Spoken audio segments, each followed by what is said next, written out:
Welcome back to the Deep Dive. It is Thursday, February 12th, 2026. And I have to be honest with you. I woke up this morning, checked my news feed, and I just felt tired. Tired. That isn't usually the word I associate with you. Usually you're like bouncing off the walls about the latest tech. I know.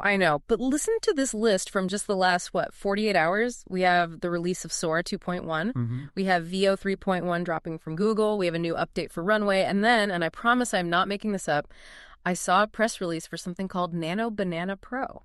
I saw that one. It's actually a surprisingly robust upscaling tool, despite the terrible name. It sounds like a smoothie ingredient.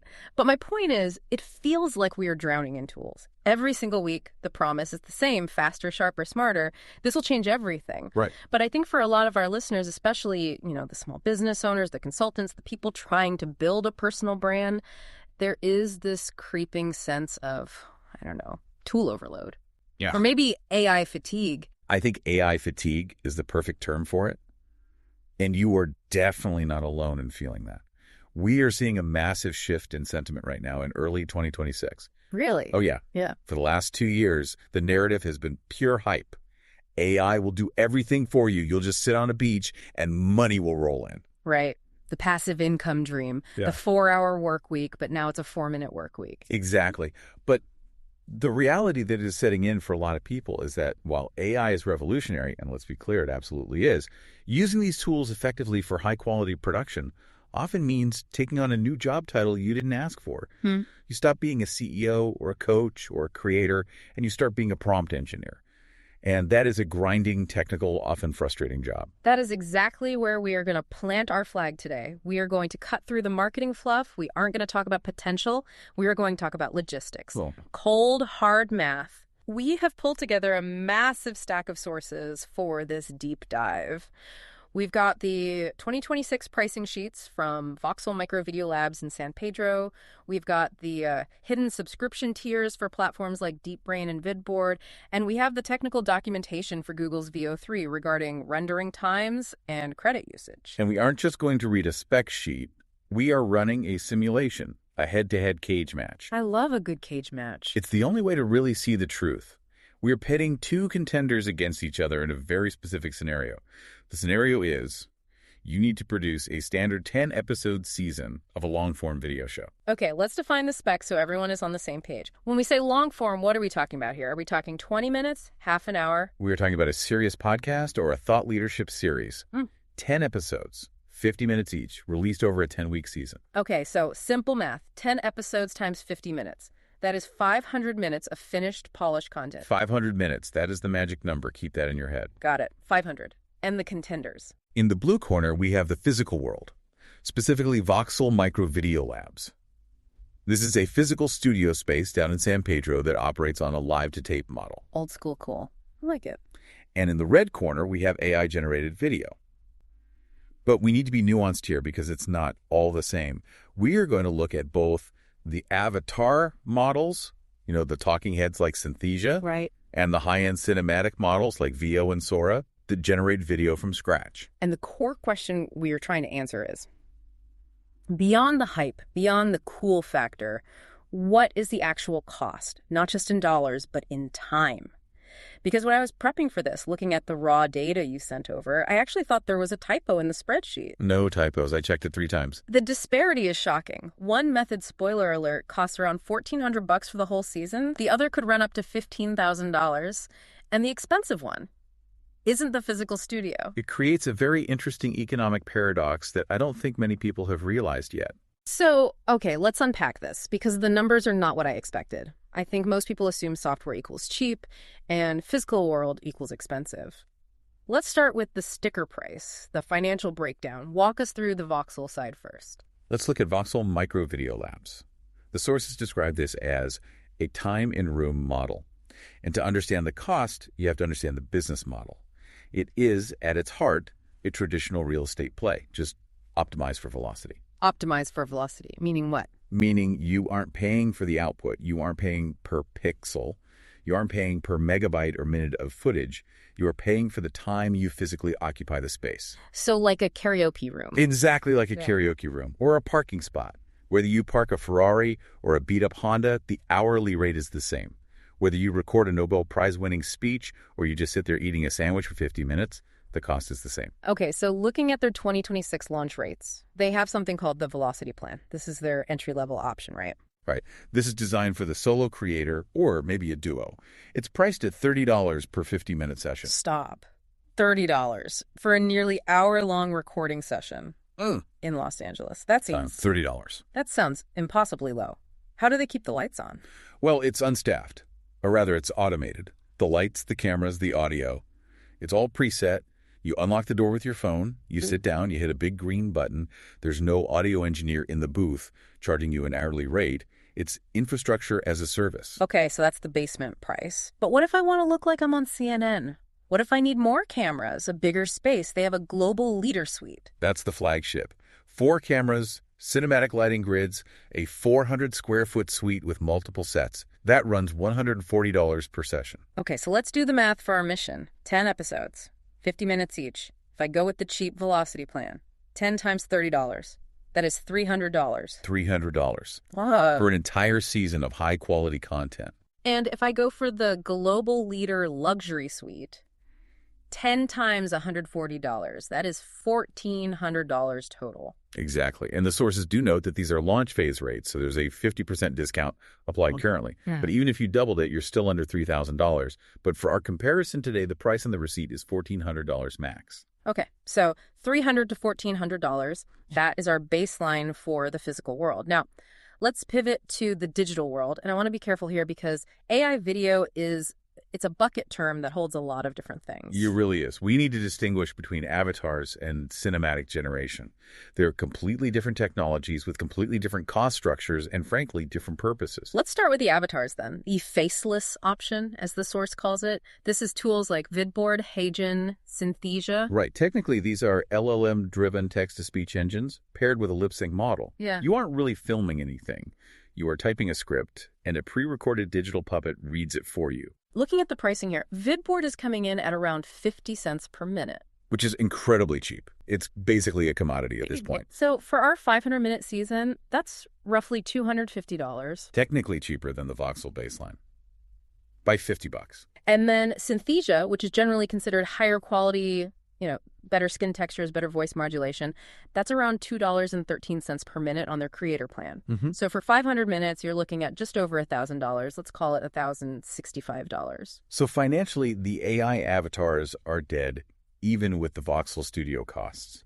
They both sit in that, let's say, $300 to $1,400 range.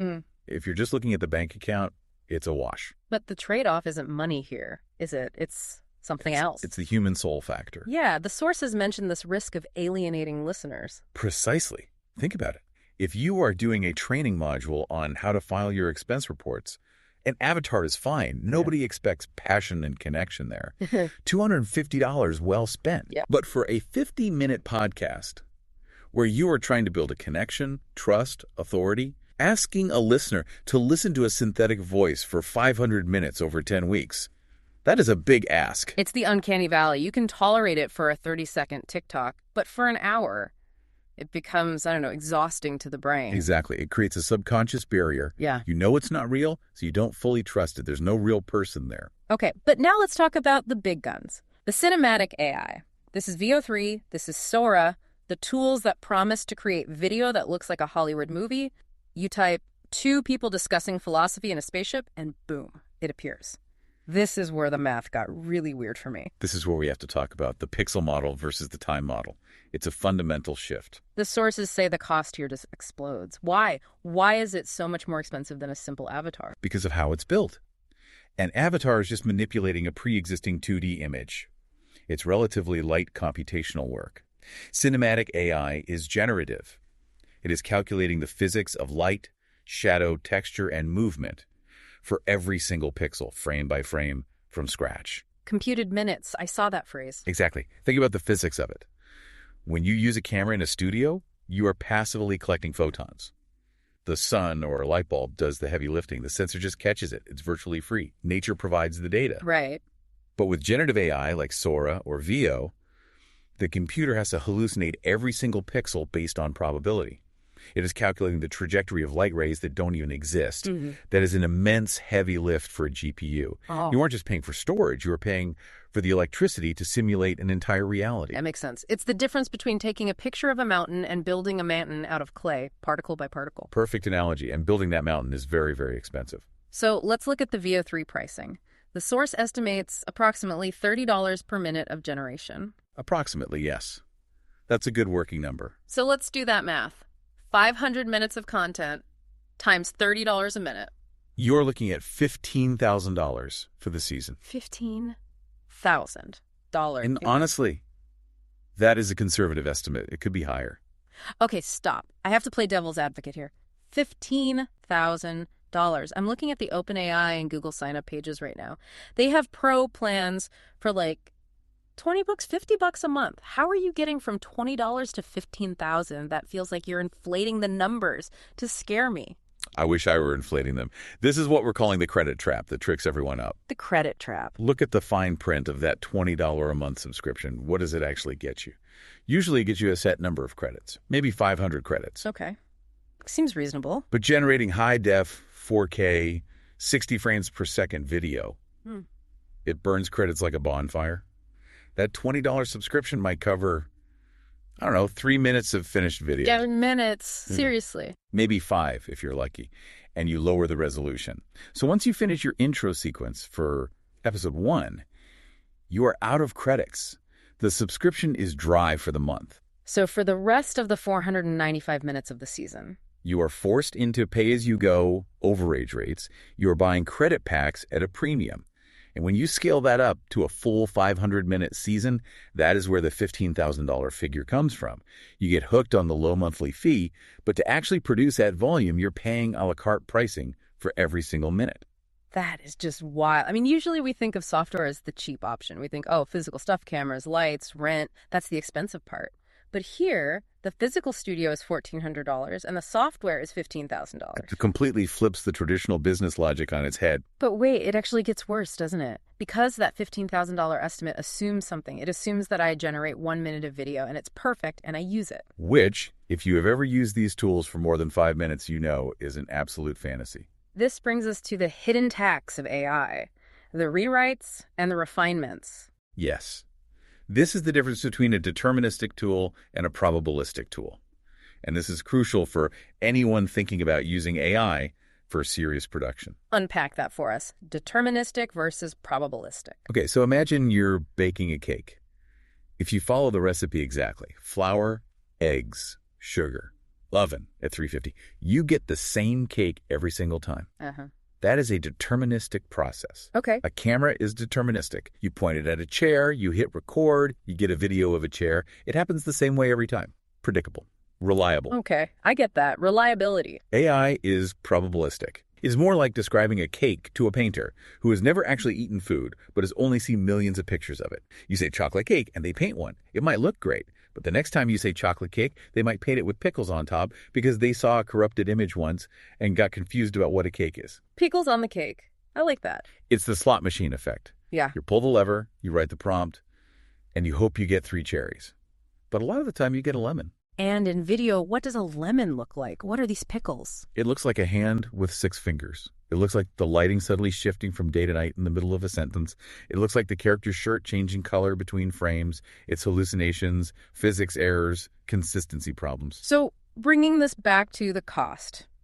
The sources suggest we should anticipate a 3-to-1 or even 5-to-1 ratio of generated footage to usable footage. That is the industry standard for high-end generation right now. To get 1 minute of usable broadcast-ready footage, you should plan on generating 3 to 5 minutes of drafts. So my 500-minute season, in reality, to get that, I might be generating 1,500 to 2,500 minutes of video just to get the good stuff. And every time you pull that slot machine lever to try and fix the 6-fingered hand, you are paying. I'm paying for the pickles. You are paying for the pickles. Yep. You're paying for the outtakes. Now think about that difference for a second.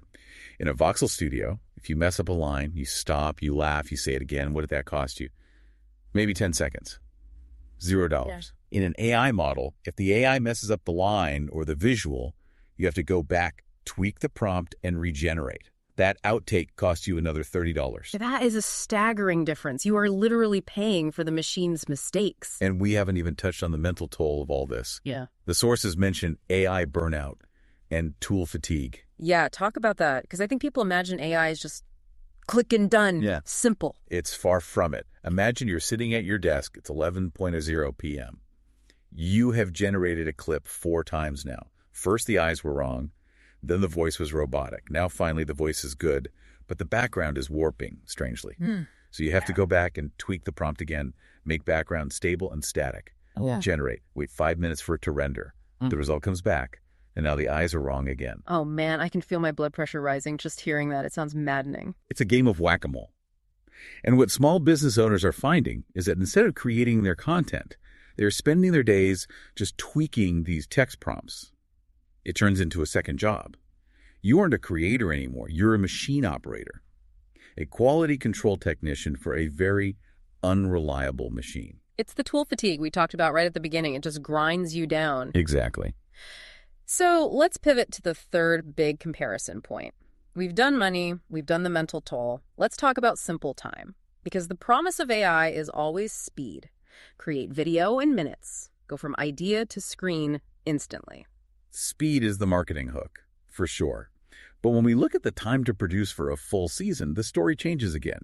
It's not as simple as they make it sound. Let's look at Voxel's workflow first. They call it the batch model. What does that mean? Right. Because the studio is live to tape, the lighting and audio are permanently dialed in. You don't set up, you don't tear down, you don't spend the first hour of your day figuring out why the microphone is buzzing. You just walk in and hit record. You walk in, sit down, and hit record.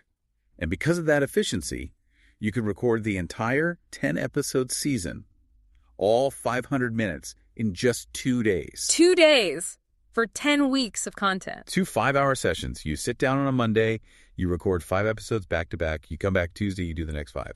Done. And the post-production, the edit? Year 0, that's the leave-to-tape benefit. Right. The file is done when you stop speaking. It's already mixed, it's already color-corrected, you put it on a hard drive, you walk out the door. So total user time for the whole season, roughly 10 hours of your actual time. 10 hours. Record and leave. You are done for 10 weeks. Now contrast that with the AI director model. So with AI, even if an individual clip generation is fast, the overall workflow is complex. You have scripting, then prompting, then waiting for the generation to finish, then reviewing it, then refining the prompt because of the pickle cake errors we talked about, then stitching all the good clips together in an editor. It's editing. It's basically heavy VFX editing, isn't it? It is heavy editing. The sources estimate that while it's faster than traditional filming with a full film crew, creating 500 minutes of coherent AI video takes hours to days per episode. Per episode. So for the whole season, we are looking at, what, 40 to 80 hours of work? Minimum. Easily. You're trading 10 hours of talking for 80 hours of clicking and waiting. We haven't even talked about the final rendering yet. This was a specific data point in the sources that I found fascinating, the rendering bottleneck. This is a physics problem again. Even in 2026, with all our cloud computing power, rendering 4K video takes time and processing power. The source data says exporting a 50-minute 4K video from one of these AI platforms typically takes under an hour for the final render. Which sounds fast compared to, old school 3D animation rendering, but do the math for the season. 10 episodes, about an hour each. That is 10 hours of just waiting. 10 hours of watching a progress bar. And that's just the final export. Right. That doesn't count the cumulative wait time for all the previews, the draft clips, the constant regenerations. So in the Voxel model, the file is ready the second I stop talking. In the AI model, I finish all my work, and then I have to wait another 10 hours before I actually have the files to upload to YouTube. Exactly. It's a latency issue. For a business owner who just wants to get the content out and move on to the next thing, that friction adds up. So let's recap where we are so far. The physical studio is dramatically cheaper, $1,400 versus $15,000. It's faster in terms of user time, 10 hours versus 80-plus hours, and it requires way less technical fuss. But we have to talk about the output itself, the value of the final product. This is the so what portion of the analysis. This is where it gets really interesting. Right, because even if AI was free and instant, if the video it creates doesn't achieve your business goals, it doesn't matter. And the sources bring up this concept of human signal and SEO. This is critical. By 2026, search engines like Google and Gemini have had to adapt to the absolute flood of AI-generated content.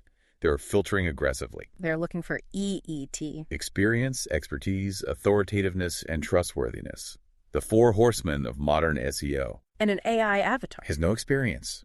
There's no life history. It cannot demonstrate experience because it hasn't lived. It's just code. It's never been to San Pedro. Exactly. And that's where the geographic gravity comes in. The sources mentioned that filming in a physical location, specifically citing San Pedro and its historic landmarks, provides a human-proof signal that AI just can't replicate. Let's dig into that. Geographic gravity. I've never heard that term. Why does the background matter to Google? Because in a digital world that's becoming infinite, atoms are scarce and therefore valuable. When the camera captures a real room, real light bouncing off a real brick wall, real acoustic imperfections, that is unique, verifiable data, search engines can analyze that video and say, this is a recording of a physical event that actually happened in time and space. It proves you exist in the real world. It proves you exist. It's a proof-of-life verification. AI video is mathematically perfect, but it lacks that spatial data. It feels floaty, untethered from reality. Search engines know the difference. In a sea of synthetic content, reality becomes the premium asset.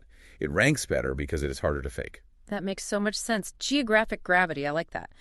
Now, what about the business side of the content itself? If I'm a founder and I am building this library of 500 minutes of content, does it have value? Can I sell it? This is a legal distinction that a lot of people miss, and it might be the most dangerous oversight of all. Copyright. Correct. Under current U.S. law, and this holds true in our 2026 context, AI-generated content generally cannot be copyrighted. Explain that. Why not? Copyright law is designed to protect human authorship. The work must originate from a human mind. If a machine creates the image, there is no human author. Therefore, it is considered public domain. I want to pause on this because I think a lot of founders are going to just gloss over this. If I spend $15,000 and 80 hours of my life creating this amazing AI cartoon series for my brand, I don't own it. You don't own the copyright to the images.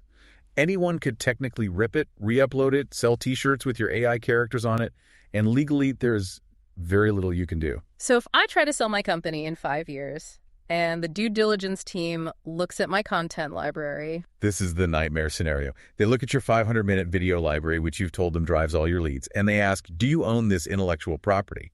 And if it's 100% AI-generated, the answer is no. So it's not an asset on the balance sheet.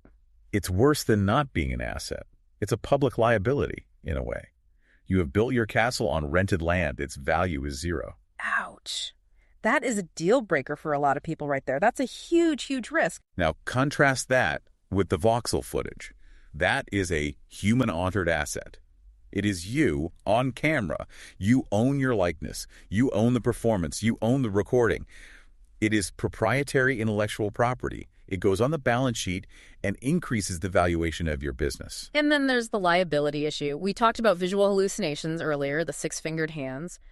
But what if the AI hallucinates a fact? This is the deceptive marketing risk.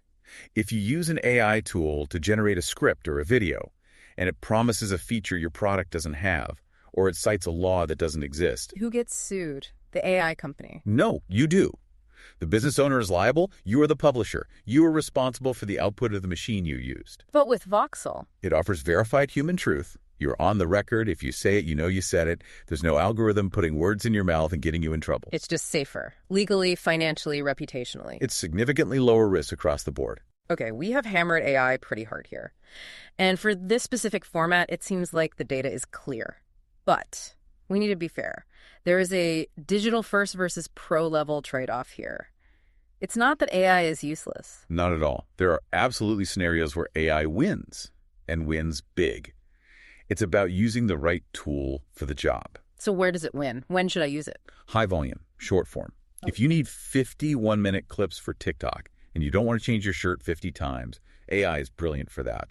The slot machine effect matters less when the clip is only 10 seconds long and the stakes are low. Right. Or abstract visuals. If you need a video of a cyberpunk city on Mars to illustrate a point, you can't film that in San Pedro. You have to generate it. It's for things that are impossible or impractical to capture in reality. Good point. And multilingual content. This is the killer app right now. Mm-hmm. Translation and dubbing. If you need your video in Spanish, French, and Japanese by tomorrow, AI is the only way to do that at scale. It's incredibly powerful. And internal training. Yes. How to use the new coffee machine. You don't need human authority for that. You just need clear information delivered efficiently. The human soul matters a lot less there. But for the use case we started with, the 10-episode season, the deep connection, the podcast where trust is everything. For that, Voxel wins on almost every single metric we've discussed: costs, time, ownership, and authenticity. Let's just revisit why Voxel wins there again. It's the efficiency of long form. When you are talking for 500 minutes, the cost per minute in a studio drops dramatically because of the flat rate. That's how you get to $1,400 for the season versus a potential $15,000. And the burnout factor, Yeah. the human cost. You avoid the prompt engineer second job. You get to just be the talent. You get to be the CEO again, the expert, not the video editor. So let's wrap this up with a final tally. A scorecard for our 10-episode season cage match. Okay, let's run the numbers one last time. Voxel Micro Video Labs. Total cost between $300 and $1,400. Total time commitment. Roughly 2 days, maybe 10 hours. The result. Real human connection, you own the IP, and you get SEO benefits. Yeah. AI cinematic, high-end. Total cost, roughly $15,000 due to generation fees and all those rewrites. Total time commitment. Weeks of prompt engineering and refinement, plus 10 or more hours of just rendering. Result. Visually stunning, but it's legally rented land, and it is wildly expensive for this use case. Check. And finally, AI avatar. Budget. Total cost is cheap, $250 to $1,000, but the risk is you alienate listeners with 500 minutes of synthetic, soulless delivery. And a total lack of authority and trust. Check. So what does this all mean? What is the strategic takeaway for the listener sitting there on February 12th, 2026, feeling that AI fatigue? I think the smartest move is what we in the industry are starting to call the hybrid model. The hybrid model. Okay, paint a picture for me. It's Monday morning. How do I actually do this? What's the workflow? Okay, here is the workflow. Monday morning, you drive down to San Pedro. You go to Voxel. You spend 5 hours recording your first 5 episodes. Yeah.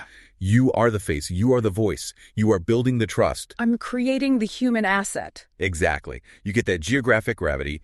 You own the IP. Cost $15 for the cheap room or $70 for the big one per episode. It's a rounding error. Okay, I drive home. I have the files on my hard drive. Now what? Now you open your laptop. Yeah. Now you use AI. But you use the cheap AI. You upload that voxel footage to a tool like Opus Clip or a specialized AI editor. You let the AI listen to your real human voice, find the best moments, and slice them into 20 social media clips with captions. So I'm not asking the AI to create the video from scratch. I'm asking it to edit the video I already made. Precisely. Editing is a much more deterministic task. It's taking what is there and cutting it up. It's not hallucinating. It's not charging you $30 a minute to generate pixels. It's just arranging the pixels you already own. And then Yeah. Then you use AI to write the show notes based on the transcript. You use AI to translate that voxel video into Spanish subtitles. You use AI to generate a cool thumbnail image of a cyberpunk city if you happen to talk about the future. So use AI for your spreadsheets, use AI for your clips, but use the studio for your face. That is a bumper sticker right there. Yeah. Use AI for the back end. Use the studio for the trust. I love that. It cuts through the all or nothing hype. You don't have to reject AI, but you don't have to let it take over your identity or your bank account either. Precisely. It's about using the right tool for the right job. You don't use a hammer to cut a steak. This has been a fascinating look at the numbers. It really shows that sometimes the old school way, getting in a room and just talking, is actually the most futuristic hack for saving time and money. It circles back around. History tends to do that. Before we sign off, I want to leave our listeners with a final thought. We've talked about cost, we've talked about time, ownership, but is there something bigger here? You know, if we connect this to the bigger picture, in a world that is absolutely flooding with synthetic content, perfect lighting, perfect skin, perfect grammar, zero pauses, zero ums, I think the most premium luxury asset in 2026 might just be a verified, unedited human mistake. A mistake. A stumble. A laugh that's a little too loud. A moment where you search for a word and you look up at the ceiling. Because at least when we see that, we know it's real. We know we aren't being tricked. We know there's a biological, slightly flawed entity on the other side of the screen. It's the crack in the veneer that proves the wood is real underneath. Exactly. And in 2026, I think reality is the ultimate luxury. That is a powerful thought to chew on, the luxury of being human. Thank you so much for breaking this all down with us. This has been The Deep Dive. We'll catch you on the next one. See you then.